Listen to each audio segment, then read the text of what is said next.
যুক্তরাষ্ট্রের সঙ্গে সম্ভাব্য আলোচনায় অংশ নিতে পাকিস্তানের রাজধানী ইসলামাবাদে পৌঁছেছে ইরানের উচ্চ পর্যায়ের একটি প্রতিনিধি দল। দলটির নেতৃত্ব দিচ্ছেন ইরানের পার্লামেন্ট স্পিকার মোহাম্মদ বাঘের গালিবাফ। ইরানের রাষ্ট্রীয় সংবাদ মাধ্যমকে দেওয়া এক বক্তব্যে গালিবাফ বলেন, আমাদের সদিচ্ছা আছে, কিন্তু যুক্তরাষ্ট্রের ওপর আমাদের কোনো বিশ্বাস নেই। তিনি আরও জানান, একটি বাস্তব ও কার্যকর চুক্তি হলে ইরান আলোচনায় এগিয়ে যেতে প্রস্তুত। প্রতিনিধি দলে রয়েছেন ইরানের পররাষ্ট্রমন্ত্রী আব্বাস আগারচি সহ শীর্ষ পর্যায়ের একাধিক কর্মকর্তা। তারা যুক্তরাষ্ট্রের সঙ্গে সম্ভাব্য কূটনৈতিক সমঝোতা নিয়ে আলোচনা করবেন বলে জানা গেছে। গালিবাফ অভিযোগ করে বলেন, অতীতে ও যুক্তরাষ্ট্রের সঙ্গে হওয়া আলোচনাগুলো বারবার ব্যর্থ হয়েছে এবং প্রতিশ্রুতি ভঙ্গের কারণে আস্থা নষ্ট হয়েছে।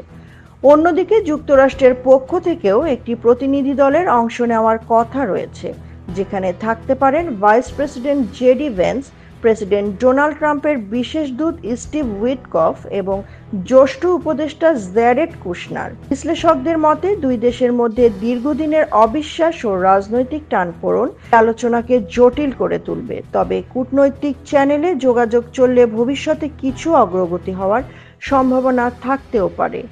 এবার সবার নজর এই আলোচনা শেষ পর্যন্ত কোনো বাস্তব সমঝোতায় পৌঁছায় কিনা। সাদিয়া রহমান, অনলাইন ডেস্ক, বার্তা বিচিত্রা।